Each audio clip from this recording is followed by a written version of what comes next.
Church government ಅಥವಾ ಸಭಾ ಆಡಳಿತ ಕುರಿತಾಗಿ ನಾವು ನೋಡ್ತಾ ಬಂದಿದ್ದೇವೆ. ಕಳೆದ ವಾರ ಸಭಾ ಹಿರಿಯರ ಕುರಿತಾಗಿ ನಾವು ಮಾತಾಡ್ತಾ ಬಂದಿದ್ದೇವೆ. ಬಹುಶಃ ನನ್ನ ಎಲ್ಲಾ ಡೀಟೇಲ್ಸ್ ನ ಕಾಲೇಜಲ್ಲಿ ಕಲಿಸುವ ಹಾಗೆ ನಾನು ನಿಮಗೆ ಕಲ್ಸಿಲ್ಲ, ಹೇಳಿಲ್ಲ. ಯಾಕಂತ ಅಂದ್ರೆ ಹಾಗೆ ಮಾಡಕ್ಕೂ ಆಗಲ್ಲ ಈಗ. ಮತ್ತೆ ಅದಕ್ಕೆ ಬೋರ್ಡು, ಪೆನ್ನು, ಬರೆಯೋದು ಅಥವಾ ಇದೆಲ್ಲ ಹೀಗೆಲ್ಲ ಇರ್ತದೆ. ಏನು ನಮ್ಮ ಜೀವಿತಕ್ಕೆ, ನಮ್ಮ ಸಭೆಯಲ್ಲಿ ಒಂದು ಸಂತೋಷವಾಗಿ, ಆತ್ಮಿಕವಾಗಿ, ವಾಕ್ಯಕ್ಕನುಸಾರವಾಗಿ ಬದುಕಲಿಕ್ಕೆ ನಮ್ಗೆ ಏನ್ ಬೇಕೋ ಅದನ್ನಂತೂ ನಾನು ಕವರ್ ಮಾಡಿದ್ದೇನೆ ಎಂಬುದಾಗಿ ನನ್ಗೆ ಅನ್ನಿಸ್ತದೆ. ಈ ದಿನ ನಮ್ಮ ಸಮಯ ವ್ಯರ್ಥ ಮಾಡಿದ್ದೇನೆ. ಡೀಕನ್ಸ್ ಅಥವಾ ಸಭಾ ಸೇವಕರ ಕುರಿತಾಗಿ ಸತ್ಯವೇದದಲ್ಲಿ ಏನ್ ಹೇಳ್ತದೆ ನೋಡಿ. ಯಾಕೆ ಇದು ಪ್ರಾಮುಖ್ಯ? ಹಾಗಾದ್ರೆ ನಮಗ್ ಗೊತ್ತಿಲ್ವಾ ಬ್ರದರ್? ಡೀಕನ್ಗಳು ನಮ್ ಸಭೆಯಲ್ಲಿ ಇಲ್ವಾ? ಇದಾರೆ. ಸಭೆ ಸೇವೆ ಮಾಡ್ಕೊಂಡು ಹೋಗ್ತಿಲ್ವಾ? ಇದಾರೆ. ಆದ್ರೆ ನಮ್ಮ ಸಭೆಯಿಂದ ಹೊರಗಡೆ ನೋಡ್ಬೇಕು. ನಾವು ನಮ್ಮ ಸಭೆಯಿಂದ ಹೊರಗಡೆಗೂ ಕೂಡ ನಾವು ನೋಡ್ಬೇಕಾಗ್ತದೆ. ನಾವು ಅಯ್ಯೋ ಅವ್ರ ಕಟ್ಕೊಂಡು ನಮ್ಗೇನು ಅಂತ, ಖಂಡಿತ ಕೆಲವು ವಿಷಯದಲ್ಲಿ ಹಾಗೇನೆ. ಆದ್ರೆ ಇವತ್ತು ಬೇರೆ ಬೇರೆ ಸಭೆಗಳು ಹೇಗೆ ನಡೀತಾ ಇದೆ, ನಿಮಗ್ ಗೊತ್ತಿದೆಯೋ ಗೊತ್ತಿಲ್ವೋ, ಎಕ್ಸೆಪ್ಟ್ ಬ್ರದರನ್ ಅಸೆಂಬ್ಲಿ ಮತ್ತು ಕೆಲವು ಬ್ಯಾಪ್ಟಿಸ್ಟ್ ಸಭೆಗಳಲ್ಲಿ ಬಿಟ್ರೆ there is no deacons at all in Pentecostal church. Deacon ಅನ್ನೋ ಪದವಿ ಅವ್ರಿಗೆ ಗೊತ್ತಿಲ್ಲ. ನಾನು ಅನೇಕ ಸಭೆಗಳನ್ನ ನೋಡಿದ್ದೇನೆ, ವಾಕ್ಯ ಕೊಟ್ಟಿದ್ದೇನೆ. There are no deacons. ಅಲ್ಲಿ ಸಭಾ ಸೇವಕರೇ ಇಲ್ಲ. Pastor is the whole and sole. ಅವರೇ ಸಂಪೂರ್ಣವಾಗಿ, ಏನಿನ್ ಯಾರು ಇಲ್ಲ. ಎರಡನೇ ಆಡಳಿತ ಯಾರು ಅಂದ್ರೆ ಪಾಸ್ಟರ್ ಹೆಂಡತಿ, ಸಭಾ ಅವ್ರನ್ನ ಪಾಸ್ಟರ್ ಅಮ್ಮ ಅಂತಾರೆ, ಅವ್ರದೇ ಆಡಳಿತ. ಫಸ್ಟ್ ಅವರು, ಸೆಕೆಂಡ್ ಇವರು, ಇನ್ ಮುಳಿದೇನು ಇಲ್ಲ. ನೀವು ಟ್ರಸ್ಟ್ ಮಾಡಿದ್ರು ಅವರೇನೆ, ಅವರು, ಅವ್ರ ಮಕ್ಕಳು, ಅವ್ರ ಹೆಂಡತಿ, ಅಥವಾ ಹೀಗೆ ನೀವು ಇನ್ನೊಂದು ರಿಜಿಸ್ಟರ್ ಮಾಡಿದ್ರು ಅವರೇನೆ, ಅಕೌಂಟ್ ಇರೋದು ಅವ್ರ ಹೆಸರಲ್ಲೇ, ಸಭೆ ಹೆಸರಲ್ಲಿ ಇರೋದಿಲ್ಲ 90% ಎಲ್ಲ ಆಗಿರ್ತದೆ. ಎಷ್ಟ್ರ ಮಟ್ಟಿಗೆ ಇರ್ತದೆ ಅನ್ನೋದಕ್ಕೆ ಒಂದು ಸಣ್ಣ ಉದಾಹರಣೆ ಹೇಳ್ಬಿಟ್ಟು ನಾನು ಮುಂದಕ್ಕೆ ಹೋಗ್ತೇನೆ. ಒಬ್ರು ಪಾಸ್ಟರ್, ಪೆಂಟೆಕಾಸ್ಟಲ್ ಚರ್ಚ್ ಪಾಸ್ಟರ್, ನನ್ನ ಕ್ಲೋಸೆಸ್ಟ್ ಫ್ರೆಂಡ್, ದೂರದ ರಿಲೇಷನ್ ಕೂಡ ನನ್ನ ವೈಫ್ ಕಡೆಯಿಂದ. ಅವರು, ನಾನು ಬಹಳಷ್ಟು ದಿನ ಅವ್ರು ಗಮನಿಸಿದೆ, ನಾವು ಸಭೆ ಸೇರುವಾಗ ಅವರು ಕಾಣಿಕೆನೆ ಹಾಕ್ತಿರ್ಲಿಲ್ಲ. ಕಾಣಿಕೆ ಚೀಲ ಬಂದ ಕಾಣಿಕೆ ಹಾಕ್ತಿರ್ಲಿಲ್ಲ. ನಾನು ಗಮನಿಸಿ ಆಮೇಲೆ ಒಂದು ದಿನ ಕೇಳಿದೆ, ಪಾಸ್ಟ್ರೆ ಯಾಕೆ ನೀವು ಕಾಣಿಕೆ ಹಾಕೋದಿಲ್ಲ ಅಂತ. ಅದಕ್ಕೆ ಅವ್ರು ಹೇಳಿದ್ರು, ಅಲ್ಲ ಯಾಕೆ ಹಾಕ್ಬೇಕು, ನಾನು ಹಾಕಿದ ಮೇಲೆ ನಾನೇ ತಾನೇ ತಗೊಳ್ಳೋದು, ನಾನೇ ಹಾಕಿ ನಾನೇ ಯಾಕೆ ತಗೋಬೇಕು ಅಂತ ಕೇಳಿದ್ರು. ಆಮೇಲೆ ಕೇಳಿದೆ, ನೀವೇ ತಗೋಬೇಕು ಅಂತ ಎಲ್ಲಿ ಬರ್ದಿದೆ ಅಂತ ಕೇಳಿದೆ.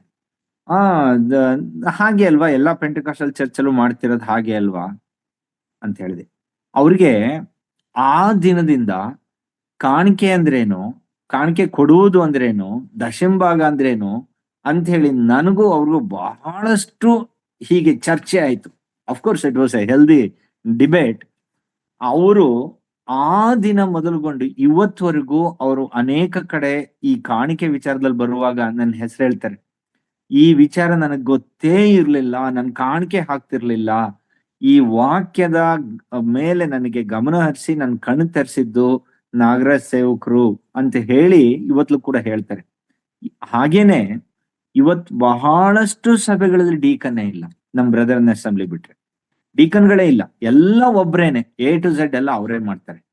ಹಾಗೆ ದೇವ್ರ ವಾಕ್ಯ ಏನ್ ಹೇಳ್ತದ? ಹಾಗಾದ್ರೆ ದೇವ್ರ ವಾಕ್ಯ ಹಾಗೆ ಹೇಳ್ತದ, ಹೇಳಲ್ವಾ? ಬನ್ನಿ ನೋಡೋಣ. ದಯವಿಟ್ಟು ಫಿಲಿಪಿಯವರಿಗೆ ಬರೆದ ಪತ್ರಿಕೆ 1ನೇ ಅಧ್ಯಾಯ 1ನೇ ವಚನವನ್ನು ಓದಿ. ಫಿಲಿಪಿಯವರಿಗೆ ಬರೆದ ಪತ್ರಿಕೆ 1ನೇ ಅಧ್ಯಾಯ 1ನೇ ವಚನ. ಕ್ರಿಸ್ತ ಯೇಸುವಿನ ದಾಸರಾದ ಪೌಲ ತಿಮೋಥೆಯರು ಫಿಲಿಪಿಯಲ್ಲಿ ಕ್ರಿಸ್ತ ಯೇಸುವಿನ ಮೂಲಕ ದೇವ ಜನರಾಗಿರುವವರೆಲ್ಲರಿಗೂ ಅವರಲ್ಲಿರುವ ಸಭಾಧ್ಯಕ್ಷರಿಗೂ ಸಭಾ ಸೇವಕರಿಗೂ ಬರೆಯುವುದೇನೆಂದರೆ, ನಮ್ಮ ಕರ್ತನ ನಮ್ಮ ನಮ್ಗಲ್ಲಿ ನೋಡಿ, ಪರ್ಟಿಕ್ಯುಲರ್ ಆಗಿ ಈ ವಾಕ್ಯ ಭಾಗದಲ್ಲಿ ಸಭಾಧ್ಯಕ್ಷರಿಗೂ ಮತ್ತು ಸಭಾ ಸೇವಕರು ಎಂಬುದಾಗಿ ಪ್ರತ್ಯೇಕವಾಗಿ 2 ಪದ ಬರೀತದೆ. ಇದು ಈ ಬಹಳಷ್ಟು ಸಭೆಗಳಲ್ಲಿ ಇದು ಗೊತ್ತೇ ಇಲ್ಲ. ಅವ್ರು ಓದುವಾಗ ಅದನ್ನ ಸ್ಕಿಪ್ ಮಾಡ್ತಾರೋ ಅಥವಾ ಇಗ್ನೋರ್ ಮಾಡ್ತಾರೆ, ಗೊತ್ತೇ ಇಲ್ಲ, ಅದನ್ನ ಸುಮ್ಮನೆ ಬಿಟ್ಬಿಡ್ತಾರೆ. ಅಲ್ಲಿ ಬರೆದಿರೋದು ಬಿಷಪ್ ಅಂಡ್ ಡೈಕನೋಸ್, ಗ್ರೀಕ್ ಪದ ಬರೆದಿರೋದು DIAKONOS, ಡೈಕನೋಸ್ ಅಂದ್ರೆ ಸಭಾ ಸೇವಕರು ಎಂಬ ಬರೆದಿದೆ. ಇದನ್ನ ಗಮನಿಸೋದೇ ಇಲ್ಲ. ನಮ್ಮ ಸಭೆಗಳಲ್ಲಿ ಇವತ್ತು ಏನ್ ಡೀಕನ್ ಅಂತ ನಾವು ನೇಮಕ ಮಾಡಿದೇವೋ, ಸಭೆ ನೇಮಕ ಮಾಡಿದೀವೋ, ಅದು ವಾಕ್ಯಕ್ಕನುಸಾರ ಓದೋದು ಕ್ರಮ ನೋಡಿ. ಅಲ್ಲೇ ಫಿಲಿಪ್ಪಿ ಪತ್ರಿಕೆ 1ನೇ ಅಧ್ಯಾಯ 1ನೇ ವಚನದಲ್ಲಿ ಬರೀತಾರೆ, ಸಭಾಧ್ಯಕ್ಷರಿಗೂ ಮತ್ತು ಸಭಾ ಸೇವಕರು. ಸೊ ಇದರಿಂದ ಮೊದಲನೇ ಅಂಶ ನಾನು ಏನ್ ಹೇಳ್ತಿದ್ದೀನಿ ಅಂದ್ರೆ, ನಮ್ಮ ಸಭೆಗಳಲ್ಲಿ ಸಭಾ ಸೇವಕರಿದ್ರೆ ಅದು ವಾಕ್ಯಾನುಸಾರವಾದದ್ದು. ಸಭಾ ಹಿರಿಯರ ಇಚ್ಛೆಯಿಂದಲೋ ಅಥವಾ ಯಾರೋ ನಾನು ಆಗ್ಬೇಕು ಅಂತಲೋ ಬಂದವರಲ್ಲ. ಸಭಾ ಸೇವಕರು ವಾಕ್ಯಕ್ಕನುಸಾರವಾಗಿ ಸೇವೆ ಮಾಡ್ತಕ್ಕಂಥವರು. ಅವರು ಹಳೆ ಒಡಂಬಡಿಕೆ ಸಭೆಯ ಪ್ರಾರಂಭದ ದಿನಗಳಲ್ಲಿ ಇದ್ದಂಥವರು, ಅಪೋಸ್ತಲರ ಕಾಲ ಇದ್ದಂಥವರು. ಹಾಗೆ ಅಪೋಸ್ತಲರು ಸತ್ತು ಅವರು ಹೋದ ನಂತರ ಮತ್ತೆ ಬಂದಂತ ನಾಯಕರುಗಳು, ಚರ್ಚ್ ಫಾದರ್ಸ್ ಅಂತ ಕರಿತೀವಿ. ಯಾರು? ಅಪೋಸ್ತಲರು, 12 ಮಂದಿ ಅಪೋಸ್ತಲರು ಅವರು ಮರಣ ಹೊಂದಿದ ನಂತರದಲ್ಲಿ ಅವರ ಶಿಷ್ಯರು, ಅವರ ನಂತರ ಬಂದಂತವರಿಗೆ ಆ ಮೊದಲನೇ ಶತಮಾನದ ನಂತರ ಚರ್ಚ್ ಫಾದರ್ಸ್ ಅಂತ ಕರಿತೇವೆ. ಚರ್ಚ್ ನಲ್ಲಿ ಹಾಗೆ ಬರ್ದಿದೆ. ಪಾಲಿಕಾರ್ಪ್ ಇರ್ಬಹುದು, ಇಗ್ನೇಷಿಯಸ್ ಇರ್ಬಹುದು, ಅಗಸ್ಟಿನ್ ಇರಬಹುದು, ಇವರೆಲ್ಲರೂ ಕೂಡ ಚರ್ಚ್ ಫಾದರ್ಸ್ ಅಂತ ಕರೀತಾರೆ. ಅಂದ್ರೆ ಫಾದರ್ಸ್ ಅಂದ್ರೆ ಅರ್ಥ ಇವತ್ತಿನ ಕ್ಯಾಥಲಿಕ್ ಫಾದರ್ಸ್ ಇದಾರಲ್ಲ ಸಭೆಯಲ್ಲಿ ಅವರು ಅಂತ ಅರ್ಥ ಅಲ್ಲ. 2ನೇ ಜನರೇಷನ್ ಅಥವಾ 2ನೇ ನಾಯಕತ್ವ ಬಂದಂತವ್ರು. ಅವರು ಕೂಡ ಸಭೆಯಲ್ಲಿ ಡೀಕನ್ಸ್ ನ ನೇಮಕ ಮಾಡಿರೋದನ್ನ ನಾವು ಹಿಸ್ಟ್ರಿನಲ್ಲಿ ಓದ್ತೇವೆ. ಬೈಬಲ್ ಅಲ್ಲಿ ಕೂಡ ಹಾಗೆ ಬರ್ದಿದೆ. ಏನಿದ್ರ ಅರ್ಥ? ಇದರ ಅರ್ಥ ಸರಳ ಮತ್ತು ಸಿಂಪಲ್. ಸರ್ವೆಂಟ್ ಅಂತ ಹೇಳಿ, ಡೀಕನ್ ಅಂತ ಹೇಳಿದ್ರೆ ಸೇವಕ ಅಂತ.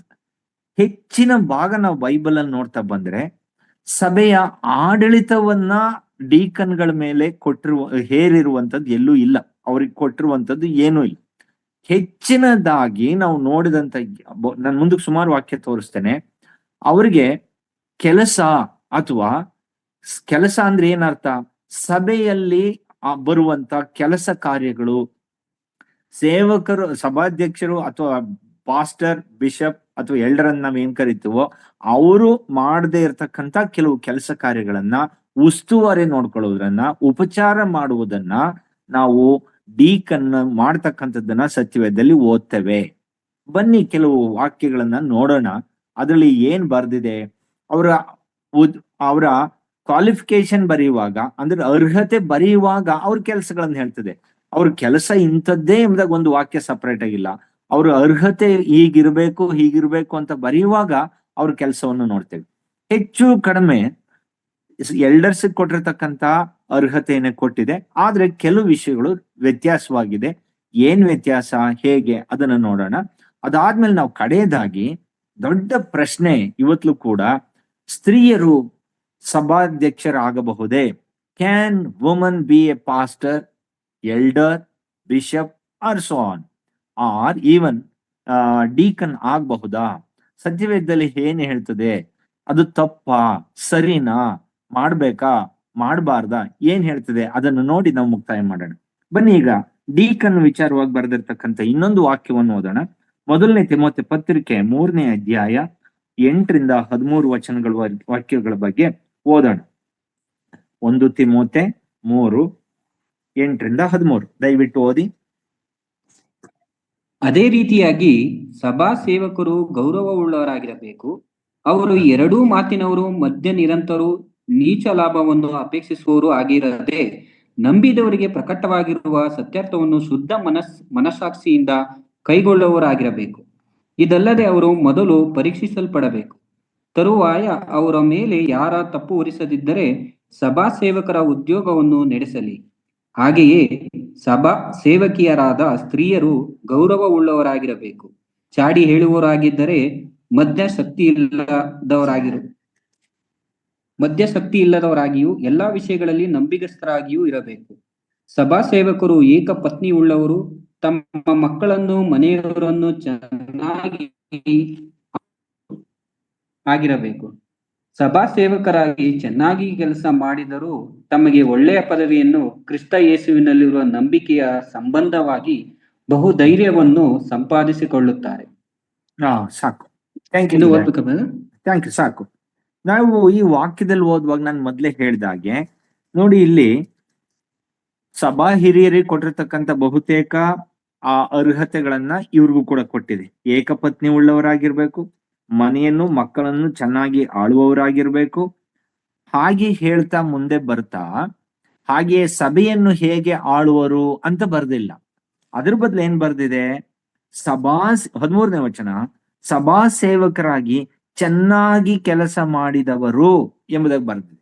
ಅಂದ್ರೆ ಈ ವಾಕ್ಯದ ಅರ್ಥ ಗ್ರೀಕ್ ಭಾಷೆಯಲ್ಲಿ ಹೇಳಿರೋ ಪ್ರಕಾರವಾಗಿ ನಾವು ಅಪೊಸ್ತಲರ ಕೃತ್ಯ 6ನೇ ಅಧ್ಯಾಯದಲ್ಲಿ ಅಲ್ಲಿ ಸಭಾ ಸೇವಕರನ್ನ ಪ್ರಪ್ರಥಮ ಬಾರಿಗೆ ಆರಿಸುವಾಗಲೂ ಕೂಡ ಪೇತ್ರನು ಸಭಾ ಹಿರಿಯನಾಗಿ ಹೀಗೆ ಹೇಳ್ತಾನೆ, ನಾವು ಪ್ರಾರ್ಥನೆಯಲ್ಲಿಯೂ ವಾಕ್ಯ ಬೋಧನೆಯಲ್ಲಿಯೂ ನಿರತರಾಗಿರಬೇಕು.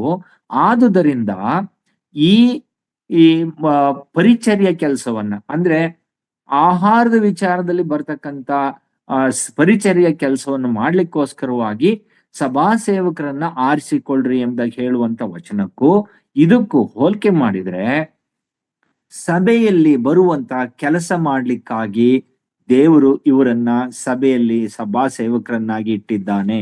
ದಟ್ ಮೀನ್ಸ್ ಒಂದು ವೇಳೆ ಕಾಣಿಕೆ ವಿಚಾರವಾಗಿರಬಹುದು, ಅಥವಾ ಬಡಿಸುವುದ್ರಲ್ಲಿರಬಹುದು, ಎಲ್ಲವನ್ನು ಸಂಘಟಿಸುವುದ್ರಲ್ಲಿರಬಹುದು, ಅಥವಾ ಒಂದು ಸ್ವಚ್ಛತೆ ವಿಚಾರವಾಗಿರಬಹುದು, ಇವರು ಒಬ್ಬರೇ ಮಾಡ್ಬೇಕು ಅಂತ ಎಲ್ಲೂ ಬರೆದಿಲ್ಲ. ಅವರ ನಾಯಕತ್ವದಲ್ಲಿ, ಅವರ ಮುಂದಾಳತ್ವದಲ್ಲಿ ಅವರು ಸಭೆಯ ಎಲ್ಲವನ್ನು ಕೂಡ ಕೆಲಸ ಕಾರ್ಯಗಳನ್ನ ಮಾಡ್ಕೊಂಡು ಹೋಗ್ಲಿಕ್ಕೋಸ್ಕರವಾಗಿ ದೇವ್ರು ಇಟ್ಟಿದ್ದಾನೆ ಎಂಬುದನ್ನ ವಾಕ್ಯದಲ್ಲಿ ನೋಡಬಹುದು. ಹಾಗಾದ್ರೆ ಅವರು ವಾಕ್ಯ ಹೇಳಬಾರ್ದಾ? ಹೇಳಬಹುದು. ಎಲ್ಲೂ ಕೂಡ ಹೇಳಬಾರ್ದು ಅಂತ ಬರೆದಿಲ್ಲ. ಅವರು ವಾಕ್ಯ ಬೋಧನೆ ಮಾಡ್ಲೇಬೇಕು ಅಂತ ಬರೆದಿಲ್ಲ. ಅದೇ ನೀವು ಎಲ್ಡರ್ಸ್ ಕುರಿತಾಗಿ ಬಂದ್ರೆ, ಎಲ್ಡರ್ ಆಗಿರುವವರು, ಸಭಾ ಹಿರಿಯರು ವಾಕ್ಯ ಬೋಧನೆಯಲ್ಲಿ ಇರಬೇಕು ಎಂಬುದಾಗಿ ಪರ್ಟಿಕ್ಯುಲರ್ ಆಗಿ ಬರ್ತಿದೆ. ಹೇಳಬಾರ್ದು ಅಂತ ಇದೆಯಾ? ಇಲ್ಲ, ಹೇಳಬಹುದು. ಹೇಳ್ಬಾರ್ದು ಅಂತ ಎಲ್ಲೂ ಬರ್ದಿಲ್ಲ. ವಾಕ್ಯ ಹೇಳಲಿಕ್ಕೆ ಯಾರಿಗೂ ನಿರ್ಬಂಧ ಇಲ್ಲ.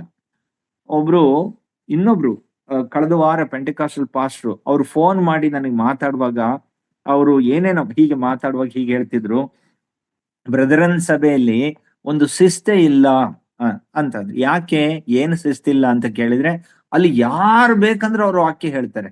ಒಂದ್ ಹುಡುಗ ಇವತ್ತು ರಕ್ಷಣೆ ಹೊಂದಿ ಇನ್ನೊಂದ್ 8 ದಿನಕ್ಕೆ ಅವ್ನು ವಾಕ್ಯ ಹೇಳಕ್ ಶುರು ಮಾಡ್ತಾನೆ.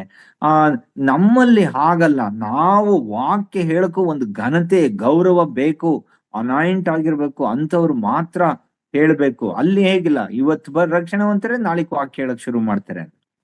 ನಾನ್ ಹೇಳಿದೆ, ಇವತ್ತು ರಕ್ಷಣೆ ಹೊಂದಿದವ್ರು ನಾಳೆಗೆ ಎಲ್ಲೂ ಕೂಡ ವಾಕ್ಯ ಹೇಳಿದಂಥದ್ದು ಉದಾಹರಣೆ ಎಲ್ಲೂ ಇಲ್ಲ. ಮೊದಲು ಸಭೆಯಲ್ಲಿ ಎಲ್ರಿಗೂ ಕಲಿಸ್ಕೊಡ್ತಾರೆ, ಆ ನಂತರದಲ್ಲಿ ಅವರು ಸಿದ್ಧತೆಯಾಗಿ ಹೇಳ್ತಾರೆ, ನಿಜ. ಆದ್ರೆ ನನ್ಗೊಂದು ಹೇಳಿ, ನೀವು ಎಲ್ಲಿ ಸಹೋದರರು ವಾಕ್ಯವನ್ನ ಹಂಚಬಾರ್ದು, ವಾಕ್ಯ ಸೇವೆಯನ್ನು ಮಾಡಬಾರ್ದು, ಪ್ರಸಂಗ ಮಾಡಬಾರ್ದು ಅಂತ ಎಲ್ಲಿ ಬರ್ದಿದೆ ಹೇಳಿ ನನಗೆ ಅಂದೆ. ತೋರಿಸಿ ಒಂದು ವಾಕ್ಯವನ್ನ. ಘನತೆ ಗೌರವ ಇರಬೇಕು ಅಂತ ವಾಕ್ಯದಲ್ಲಿದೆ. ವಾಕ್ಯ ಹೇಳ್ತಕ್ಕಂಥ ಘನತೆ ಗೌರವ ಇರಬೇಕು, ಅಷ್ಟೇ ಭಯಭಕ್ತಿಯಿಂದ ನಾವು ಹೇಳ್ಬೇಕು, ನಿಜ. ಅದನ್ನ ಹಾಗೆ ಕಲಿತವ್ರೆ ಅಲ್ಲಿ ಹೇಳುವುದು. ಎಲ್ಲಿ ಬರ್ದಿದೆ ಹೇಳ್ಬಾರ್ದಂತ ಹೇಳಿ ಎಂಬುದಕ್ಕೆ ಕೇಳಿದೆ. ಆಗ ಅವ್ರು ಬಾಯಿ ಮುಚ್ಕೊಂಡ್ರು.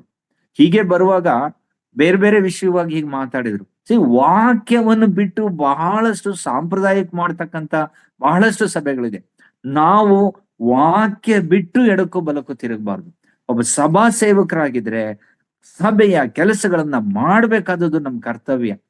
ಮತ್ತು ಸಭೆಯಲ್ಲಿ ಆಗು ಹೋಗಳು, ಸೇವಾ ಪರಿಚರ್ಯಗಳು, ಅಥವಾ ಊಟದ ವಿಚಾರವಾಗಿರ್ಬಹುದು, ಒಂದು ವ್ಯವಸ್ಥಿತವಾದಂಥದ್ದು ಇರಬಹುದು, ವ್ಯವಸ್ಥಿತ ಮಾಡತಕ್ಕಂಥದ್ದು ಇರ್ಬೋದು, ಸ್ವಚ್ಛತೆ ಬಗ್ಗೆ ಇರ್ಬೋದು, ಕ್ರಮ ವಹಿಸ್ತಕ್ಕಂಥದ್ದು ಇರ್ಬೋದು, ಆರ್ಗನೈಸ್ ಮಾಡ್ತಕ್ಕಂಥದ್ದು ಇರ್ಬೋದು, ಇವೆಲ್ಲವನ್ನು ಕೂಡ ಮಾಡ್ಲಿಕ್ಕೋಸ್ಕರವಾಗಿ ಅವರನ್ನು ಕೂಡ ಇಟ್ಟಿದ್ದಾರೆ ಎಂಬುದಾಗಿ ಹೇಳ್ಬೋದು. ನಮ್ಮ ಸಭೆಗಳಲ್ಲಿ ಇದು ಇದೆ. ಆದ್ರಿಂದ ನಾನು ಹೆಚ್ಚಾಗಿ ಒತ್ತಿ ಹೇಳಲಿಕ್ಕೆ ಹೋಗುದಿಲ್ಲ. ಎರಡನೇದಾಗಿ ಇನ್ನೊಂದು ವಾಕ್ಯವನ್ನ ನಾವು ಓದೋಣ. ಆ ವಾಕ್ಯದ ಪ್ರಕಾರವಾಗಿ ಏನ್ ಬರ್ದಿದೆ ನೋಡೋಣ. ಅಪೊಸ್ತಲರ ಕೃತ್ಯ 6ನೇ ಅಧ್ಯಾಯ 1-6 ವಚನಗಳವರೆಗೆ ಇದೆ. ಅದನ್ನೇ ನಾನು ಹೇಳಿದೆ. ಇನ್ನೊಂದ್ಸರಿ ಓದ್ಬಿಟ್ಟು ನಾವು ಮುಂದಕ್ಕೆ ಹೋಗೋಣ.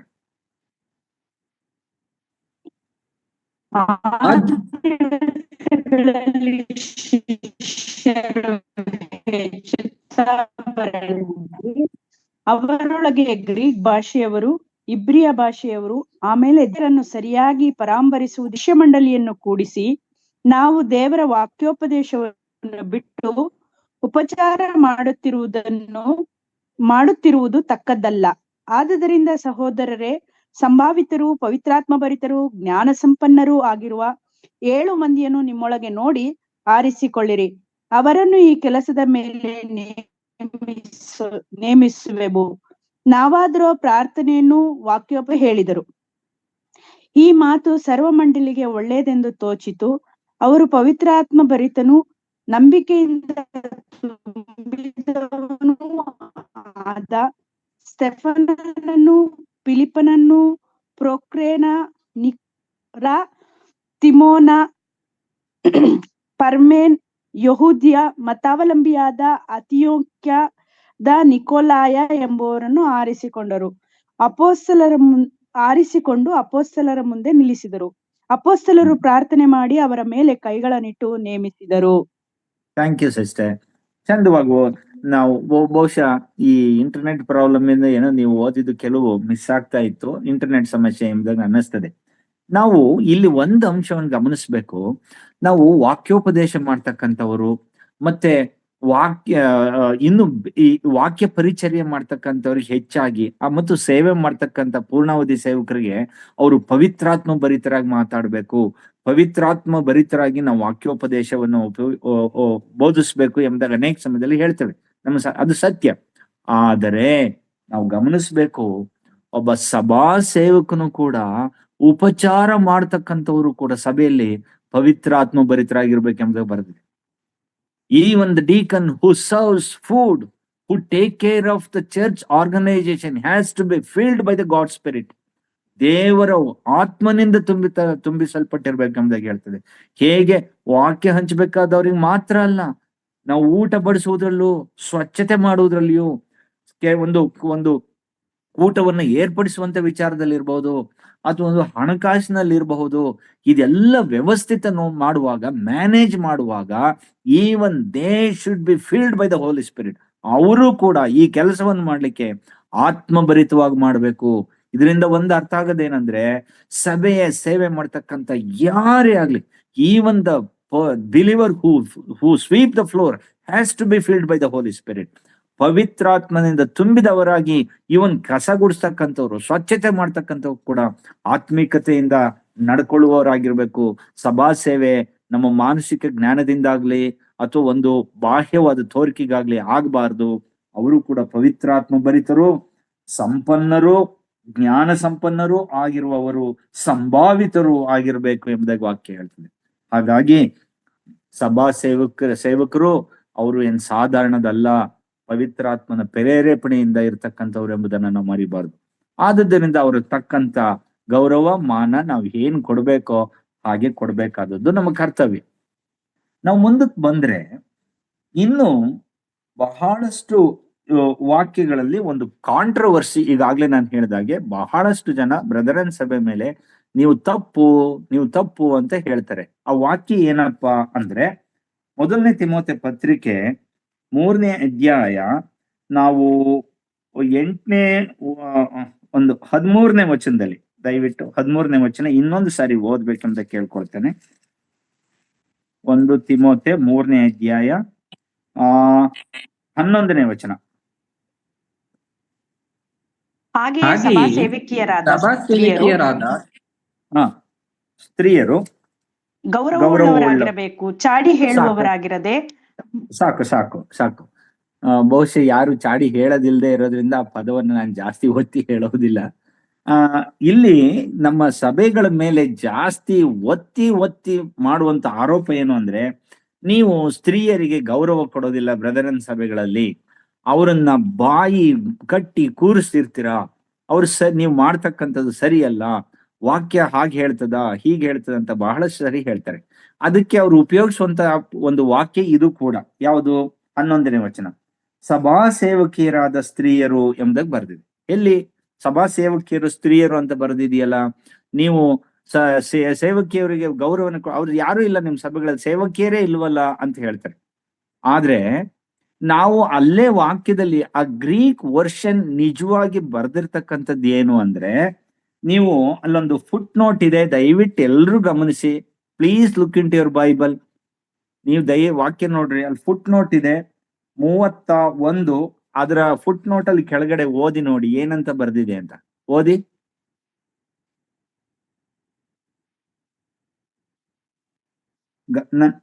ಕೇಳಿಸ್ತಾ ಇದೆಯಾ? ಕೇಳಿಸ್ತಿದೆ. ಯಾವ ವಾಕ್ಯ ಬ್ರದರ್? 1 ತಿಮೋಥೆ ಪತ್ರಿಕೆ 3ನೇ ಅಧ್ಯಾಯ 11ನೇ ವಚನ. ಹೆಂಡತಿಯರು ತಿಮೋಥಿ ಚಾಪ್ಟರ್ 3 ವರ್ಸ್ 11 ಅದರಲ್ಲಿ ಸಭಾ ಸೇವಕಿಯರಾದ ಎಂಬ ಪದ ಬರ್ದಿದೆಯಲ್ವಾ, ಆ ಪದದ ಹತ್ರ ಒಂದು ಸಂಖ್ಯೆ ಬರ್ದಿದೆ. ಅದಕ್ಕೆ ಫುಟ್ ನೋಟ್ ಅಂತೀವಲ್ಲ ನಾವು, 31. ಆ 31 ಏನ್ ಹೇಳ್ತದೆ ಓದಿ. ಅವರ ಹೆಂಡತಿಯರು ಅಂತ ಬರ್ದಿದೆ. ಈ ವಾಕ್ಯನ ಹಿಡ್ಕೊಂಡು ಬಹಳಷ್ಟು ಪೆಂಟೆಕಾಸ್ಟಲ್ ಸಭೆಯವರು, CSI ಸಭೆಯವರು, ಬ್ಯಾಪ್ಟಿಸ್ಟ್ ಸಭೆಯವರು ನಮ್ಮ ಮೇಲೆ ತಪ್ಪು ಹೊರಿಸ್ಲಿಕ್ಕೆ ಪ್ರಯತ್ನ ಮಾಡ್ತಾರೆ. ಏನಂತ? ನಿಮ್ಮಲ್ಲಿ ಸಭಾ ಸೇವಕಿಯರು ಇಲ್ವಲ್ಲ, ಸ್ತ್ರೀಯರನ್ನ ಸಭಾ ಸೇವಕಿಯರಿಗೆ ಮಾಡಿಲ್ವಲ್ಲ ನೀವು ಅಂತ ಹೇಳ್ತಾರೆ. ಅಲ್ಲಿ ವಾಕ್ಯ ಹೇಳಿರೋದು ಸಭಾ ಸೇವಕರು ಮತ್ತು ಅವರ ಹೆಂಡತಿಯರು ಅನ್ನ ಬರೆಯುವುದಕ್ಕಾಗಿ ಸಭಾ ಸೇವಕಿಯರು ಅಂತ ಬರೆದಿದೆ. It was not women deaconess. ಅದ್ರ ಬದಲಾಗಿ ಸಭಾ ಸೇವೆ ಮಾಡ್ತಕ್ಕಂಥವರ ಹೆಂಡತಿಯವರು ಕೂಡ ಗೌರವವುಳ್ಳವರಾಗಿರ್ಬೇಕು. ಗಂಡ ಸಭಾ ಸೇವಕನಾಗಿದ್ರೆ ಹೆಂಡತಿ ಚಾಡಿ ಹೇಳುವವರು, ಮದ್ಯಾಸಕ್ತಿ ಉಳ್ಳವರು, ಎಲ್ಲರ ವಿಷಯದಲ್ಲಿ ತಲೆ ಹಾಕುವವರು ಆಗಿರಬಾರದು. ಅವರು ಕೂಡ ಪ್ರಾಮುಖ್ಯರೇ. ಕೆಲವೊಂದ್ ಸಮಯದಲ್ಲಿ ಗಂಡ ಒಂದ್ ಕಡೆ ಸೇವೆ ಮಾಡ್ಕೊಂಡು ಬರ್ತಾರೆ, ಹೆಂಡತಿ ಒಂದ್ ಕಡೆ ಹಾಳು ಮಾಡ್ಕೊಂಡ್ ಬರ್ತಾರೆ. ಇದು ಕೂಡ ಬಹಳಷ್ಟು ಸಭೆಗಳಲ್ಲಿ ಉಂಟು. ಯಾಕೆ ಅಂದ್ರೆ ಆ ಗಂಡನ ಸ್ಥಾನವನ್ನು ಕೆಲವರು ದುರುಪಯೋಗ ಮಾಡ್ಕೊಳ್ಳೋರು ಇದ್ದಾರೆ. ಸಭಾ ಹಿರಿಯರ ಹೆಂಡತಿಯರು ಕೂಡ ಹಾಗೆ ಮಾಡಿರೋದು ಉಂಟು, ಪಾಸ್ಟರ್ಗಳ ಹೆಂಡತಿಗಳು ಹಾಗೆ ಮಾಡಿರೋದು ಉಂಟು. ಆ ಮೊದಲನೇ ಶತಮಾನದಲ್ಲೂ ಕೂಡ ಅಂತ ಅನೇಕ ಉದಾಹರಣೆಗಳು ಇದ್ದವು. ಹಾಗಾಗಬಾರದು ಅಂತಲೇ ದೇವ್ರ ವಾಕ್ಯ ಬರೆದಿದೆ. ಸಭಾ ಸೇವಕರೇ, ನೀವು ಸಭೆ ಸೇವೆ ಮಾಡ್ತಾ ಇದ್ರೆ ನಿಮ್ಮ ಪತ್ನಿಯರು ಕೂಡ ಹಾಗೆಯೇ ಗೌರವವುಳ್ಳವರು, ಚಾಡಿ ಹೇಳದವರಾಗಿರದೆ ಮದ್ಯಾಸಕ್ತಿ ಇಲ್ಲದವರಾಗಿಯೂ ಎಲ್ಲಾ ವಿಷಯಗಳಲ್ಲೂ ನಂಬಿಗಸ್ತರಾಗಿರಬೇಕು ಎಂಬುದಾಗಿ ಕೂಡ ಬರೀತದೆ. ಸಭಾ ಸೇವಕರು ಸಹ ಏಕಪತ್ನಿ ಉಳ್ಳವರೇ ಆಗಿರಬೇಕು. ನಾನು ಕಳಿಸರಿ ಅದನ್ನೇ ಒತ್ತಿ ಹೇಳಿದೆ. ಏಕಪತ್ನಿ ಉಳ್ಳವರು ಎಂಬುದಾಗಿ ಹೇಳಿದ್ರ ಅರ್ಥ ಈಗ ನನಗೆ ಒಬ್ಬಳೆ ಹೆಂಡತಿ ಇದ್ದಾಳೆ ಅಲ್ಲ, ಅರ್ಥ ಅಲ್ಲ. ಅದು ನಾವು ಮದುವೆ ಆಗಿರೋದು ಒಬ್ಬರನ್ನೇ ಮದುವೆ ಆಗಿರ್ಬೇಕು, ನಾವು ಒಬ್ಬರ ಜೊತೆಯಲ್ಲೇ ಬದುಕ್ಬೇಕು. ಈಗ ಮದುವೆ ಆಗಿ ಡೈವರ್ಸ್ ಆಗೋಗಿದೆ, ಈಗ ಇನ್ನೊಬ್ಬರು ಮದುವೆ ಆಗಿದ್ದೀನಿ, ಈಗ ಒಬ್ಬರೇ ಇರೋದು, ಹಿಂದಿ ಅವರಿದ್ರು ಈಗಿಲ್ಲ, ಅದು ಕೂಡ ಯೋಗ್ಯತೆ ಅಲ್ಲ ದೇವ್ರ ವಾಕ್ಯಕ್ಕನುಸಾರವಾಗಿ. He has to be one husband of one wife. Suppose ನಾನು ಡೈವರ್ಸ್ ಆಗಿದೆ ಮತ್ತೆ ಮದುವೆ ಆಗಿದ್ದೀನಿ, ವಾಕ್ಯಕ್ಕನುಸಾರವಾಗಿ ಅದ್ ಬಿಡಿ, ಅದು ಆಮೇಲೆ ನಾವು ನೋಡೋಣ. ಆದ್ರೆ ಸಭಾ ಸೇವಕರಾಗ್ಲಿಕ್ಕಾಗ್ಲಿ ಸಭಾ ಹಿರಿಯರಾಗ್ಲಿಕ್ಕಾಗ್ಲಿ ಅರ್ಹತೆ ಅಲ್ಲ. ವಾಕ್ಯ ಹಾಗೆ ಹೇಳುವುದಿಲ್ಲ.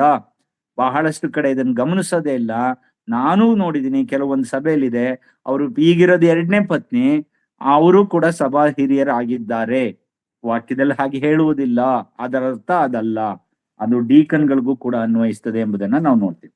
2ನೇದಾಗಿ ಮತ್ತು ಪ್ರಾಮುಖ್ಯವಾಗಿ ಸಭಾ ಸೇವಕಿಯರು ಸ್ತ್ರೀಯರಾಗಬಹುದೇ, ಸಭಾ ಹಿರಿಯರು ಸ್ತ್ರೀಯರಾಗಬಹುದೇ, ವಾಕ್ಯ ಏನ್ ಹೇಳ್ತದೆ, ಹಾಗೆ ಆಗಬಹುದಾ ಅಂತಕ್ಕಂಥ ವಿಚಾರವನ್ನ ನಾವು ಗಮನಿಸ್ತಾ ಬರೋಣ. ದಯವಿಟ್ಟು ನನ್ನೊಂದಿಗೆ ಬನ್ನಿ, ವಾಕ್ಯದಲ್ಲಿ ಓದೋಣ, ಹಾಗೆ ಏನ್ ಹೇಳ್ತದೆ ಅದನ್ನ ನಾವು ಗಮನಿಸೋಣ. Can woman be a church officer or elder, pastor, deacon or bishop? ಇಲ್ಲ. ಹೇಗೆ? 1ನೇ ತಿಮೋಥಿ ಪತ್ರಿಕೆ 2ನೇ ಅಧ್ಯಾಯ 11ರಿಂದ 14ನೇ ವಚನವನ್ನು ಓದೋಣ. 1ನೇ ತಿಮೋಥಿ ಪತ್ರಿಕೆ 2ನೇ ಅಧ್ಯಾಯ 11ರಿಂದ 14. ಸ್ತ್ರೀಯರು ಮೌನವಾಗಿದ್ದು ಪೂರ್ಣ ವಿಧೇಯರಾಗಿ ಉಪದೇಶವನ್ನು ಕೇಳಬೇಕು. ಉಪದೇಶ ಮಾಡುವುದಕ್ಕಾಗಲಿ ಪುರುಷರ ಮೇಲೆ ಅಧಿಕಾರ ನಡೆಸುವುದಕ್ಕಾಗಲಿ ಸ್ತ್ರೀಯರಿಗೆ ನಾನು ಅಪ್ಪಣೆ ಕೊಡುವುದಿಲ್ಲ. ಅವರು ಮೌನವಾಗಿರಬೇಕು. ಮೊದಲು ನಿರ್ಮಿತನಾದವನು ಆದಾಮನಲ್ಲವೇ, ಆಮೇಲೆ ಅವಳು. ಇದಲ್ಲದೆ ಆದಾಮನು ವಂಚನೆಗೆ ಒಳಬೀಳಲಿಲ್ಲ, ಸ್ತ್ರೀಯು ವಂಚನೆಗೆ ಒಳಬಿದ್ದು ಅಪರಾಧಿಯಾದಳು. ಆದರೂ ಸ್ತ್ರೀಯರು ಮಾನಸ್ಥೆಯರಾಗಿ ನಂಬಿಕೆಯಲ್ಲಿಯೂ ಪ್ರೀತಿಯಲ್ಲಿಯೂ ಪರಿಶುದ್ಧತೆಯಲ್ಲಿಯೂ ನೆಲೆಗೊಂಡಿದ್ದರೆ ಮಕ್ಕಳನ್ನು ಹೆರುವುದರಲ್ಲಿ ರಕ್ಷಣೆ ಹೊಂದುವರು. ಸಾಕು. ಈ ವಾಕ್ಯದಲ್ಲಿ ನಾವು ನೋಡ್ತಾ ಬರುವಾಗ it was A clear message. ವಾಕ್ಯ ತುಂಬಾ ಸ್ಪಷ್ಟವಾಗಿ ಸರಳವಾಗಿದೆ. ಅದರಲ್ಲಿ ಕಾಂಪ್ಲಿಕೇಶನ್ ಏನೂ ಇಲ್ಲ, ಅರ್ಥ ಮಾಡ್ಕೊಳಕ್ ಆಗೋದಿಲ್ಲ ಅಂತಕ್ಕಂಥದ್ದು ಏನೂ ಇಲ್ಲ. ಅಲ್ಲಿ ಏನ್ ಹೇಳ್ತದೆ? ಸ್ತ್ರೀಯರು ಮೌನವಾಗಿದ್ದು ಪೂರ್ಣ ವಿಧೇಯರಾಗಿ ಉಪದೇಶವನ್ನು ಕೇಳಬೇಕು. ಉಪದೇಶ ಮಾಡುವುದಕ್ಕಾಗಲಿ ಪುರುಷರ ಮೇಲೆ ಅಧಿಕಾರ ನಡೆಸುವುದಕ್ಕಾಗಲಿ ಸ್ತ್ರೀಯರಿಗೆ ನಾನು ಅಪ್ಪಣೆ ಕೊಡುವುದಿಲ್ಲ, ಅವರು ಮೌನವಾಗಿರ್ಬೇಕು. 2 ಸರಿ ಬರೀತದೆ ಮೌನವಾಗಿರ್ಬೇಕೆಂಬುದಾಗಿ. ಹಾಗಿರುವುದರಿಂದ ಈ ವಾಕ್ಯದ ಆಧಾರದ ಮೇಲೆ ಬರೋದಾದ್ರೆ, how can be a women pastor, how can be a woman deaconess, how can be a woman eldress, how it is possible? ಹೇಗ್ ಸಾಧ್ಯ? ಇವತ್ತು ಎಂಥ ಮಟ್ಟಿಗೆ ಬಂದಿದೆ ಅಂದ್ರೆ, ನಮ್ಮ ಕಣ್ಣೆದುರುಗಡೆ ನಾವು ನೋಡ್ತಾ ಇದ್ದೀವಿ. ಎಷ್ಟು ಜನ ಸ್ತ್ರೀಯರು ಪಾಸ್ಟ್ರಮ್ಮ, ಅವ್ರಿಗೆಲ್ಲ ಪಾಸ್ಟ್ರಮ್ಮ ಅಂತ ಕನ್ನಡದಲ್ಲಿ ಕರೆಯೋದು. ಪಾಸ್ಟ್ರಮ್ಮ ಅಂತಾರೆ. ಇಂಗ್ಲಿಷಲ್ಲಿ ಏನಂತಾರ ಗೊತ್ತಿಲ್ಲ, ಪಾಸ್ಟ್ರಮ್ಮ ಅಂತ ಅನ್ನೋದಕ್ಕೆ. ಪಾಸ್ಟ್ರಮ್ಮ ಈಗೊಂದು ನಾನು ಹೇಳುವುದು 4-5 ವರ್ಷದ ಹಿಂದೆ, ಅದು ಹಾಸನದಲ್ಲಿ ಒಬ್ಬ ಸ್ತ್ರೀ, ಅವರು ಹೇಳೋದು ಪಾಸ್ಟ್ರಮ್ಮ ಮದುವೆ ಕೊಟ್ಟಿದ್ದಾರೆ. ಹುಡುಗನಿಗೆ ವಾಕ್ಯ ಬೋಧನೆ ಮಾಡಿರೋ, ಇದು ಪ್ರಮಾಣ ವಚನ ಬೋಧನೆ ಮಾಡಿರೋದೇ ಅವರು. ಆ ಹುಡುಗಿಗೂ ಕೂಡ ಪ್ರಮಾಣ ವಚನ ಬೋಧನೆ ಮಾಡಿರೋದೇ ಅವರು. ನಾನು ಹುಡುಗನಿಗೆ ಕೇಳಿದೆ, ಅವ್ರು ಹೇಗೆ ಬೋಧನೆ ಮಾಡ್ಲಿಕ್ಕೆ ಸಾಧ್ಯ? ಬೈಬಲಲ್ಲಿ ಹಾಗೆ ಹೇಳ್ತದ ಅಂತ ಕೇಳಿದೆ. ಅಯ್ಯೋ ಬ್ರದರ್, ನನ್ಗದ್ ಏನೂ ಗೊತ್ತಿಲ್ಲ, ನನಗ್ ಮದ್ವೆ ಹೆಂಗ್ ನಡೀತದೆ ಅನ್ನೋದೇ ಗೊತ್ತಿರ್ಲಿಲ್ಲ. ನಾನು ಅವತ್ಲೇ ಫಸ್ಟ್ ಯಾರು ಕೊಟ್ಲಿ ಮದ್ವೆ ಆದ್ರೆ ಸಾಕು ಅನ್ನಂಗ್ ಆಗಿತ್ತು ನನಗೆ ಅಂತ ಅಂದ. ಬಹಳಷ್ಟು ಕಡೆ ನಡೀತದೆ. ಬೈಬಲಲ್ಲಿ ಎಲ್ಲಿ ಹೇಳ್ತದೆ ಹಾಗೆ? CSI ಚರ್ಚಲ್ಲೂ ಕೂಡ ನಾನು 2-3 ಕಡೆ ನೋಡಿದೀನಿ. ಸಭಾ ಪಾಲಕಿ ಅವರಿದ್ದಾರೆ, ಡಯಸಿಸ್ ಅವರು ನೇಮಕ ಮಾಡಿದೆ. ಎಲ್ಲಿದೆ ವಾಕ್ಯದಲ್ಲಿ ಹಾಗೆ? ಬಹಳಷ್ಟು ಜನ ನಮ್ಮನ್ ತಪ್ಪು ಎಂಬುದಾಗಿ ಹೇಳ್ತಕ್ಕಂಥವ್ರಿಗೆ ಈ ವಾಕ್ಯಗಳನ್ನು ತೋರಿಸ್ಬೇಕಾಗ್ತದೆ. ಅದಕ್ಕೆ ಏನೇನೆಲ್ಲ ಕಾರಣ ಹೇಳ್ಬೋದು. ವಾಕ್ಯದಲ್ಲಿ ಇದೆಯಾ ಹಾಗೆ ತೋರಿಸಿ ನಮಗೆ. ನಾವು ವಾಕ್ಯ ಬಿಟ್ಟು ಹೋಗುವುದಿಲ್ಲ, ವಾಕ್ಯ ಬಿದ್ದೇ ನಾವು ತೋರಿಸ್ತೇವೆ ಎಂಬುದಾಗಿ ನಾವು ಕೇಳ್ಬೇಕಾದ್ರೆ, ಅದರಲ್ಲೂ ನಮ್ಮ ಯವನಸ್ಥರು ಇಲ್ಲಿ ಕೇಳ್ತಿರ್ತಕ್ಕಂಥವ್ರು, you should be very careful because you will hear such teachings. ಅಂತವ್ರು ಬೇಕಾದ್ರೆ ನಮ್ಮ ಮೇಲೆ ನಿಮ್ ಸಭೆ ಸರಿ ಇಲ್ಲ, ನೀವು ಹಾಗ್ ಮಾಡ್ತಾರೆ ಹೀಗ್ ಮಾಡ್ತಾರೆ ಅಂತ ಬೇರೆ ಅವರ ಸ್ವಂತ ಉಪದೇಶ ಮಾಡ್ತಾರೆ. ಆಗ ನಾವು ಅವರಿಗೆ ವಾಕ್ಯದ ಪ್ರಕಾರವಾಗಿ ನಾವು ಮಾಡ್ತಿರುವುದು ಸತ್ಯ, ನಮ್ಮ ಸಭೆ ನಡೀತಿರ್ತಕ್ಕಂಥದ್ದು ವಾಕ್ಯದ ಕ್ರಮವಾಗಿದೆ ಎಂಬುದಾಗಿ ನೀವು ಡಿಫೆಂಡ್ ಮಾಡ್ಲಿಕ್ಕೆ ನೀವು ಭದ್ರಾಗಿರ್ಬೇಕು. ಕೇಳ್ತಕ್ಕಂಥವ್ರು ಬಾಯಿ ಮುಚ್ಚಿಸ್ಲಿಕ್ಕೆ ವಾಕ್ಯದಿಂದ ನಾವು ಸಿದ್ಧರಾಗಿರ್ಬೇಕು. ಅದಕ್ಕೋಸ್ಕರವಾಗಿ ನಿಮಗೋಸ್ಕರ ನಾನು ಒತ್ತಿ ಹೇಳ್ತಿದ್ದೆ. ಇನ್ನು 3ನೇ ವಚನವನ್ನ ಓದೋಣ. 3ನೇದಾಗಿ 2 ಕೊರಿಂಥದವರಿಗೆ ಬರೆದ ಪತ್ರಿಕೆ 14ನೇ ಅಧ್ಯಾಯ 33-36. 2 ಕೊರಿಂಥ 14:33-36. 2 ಕೊರಿಂಥದಲ್ಲಿ 14ನೇ ಅಧ್ಯಾಯ ಇಲ್ಲ. ಸಾರಿ 1 ಕೊರಿಂಥ 14:33.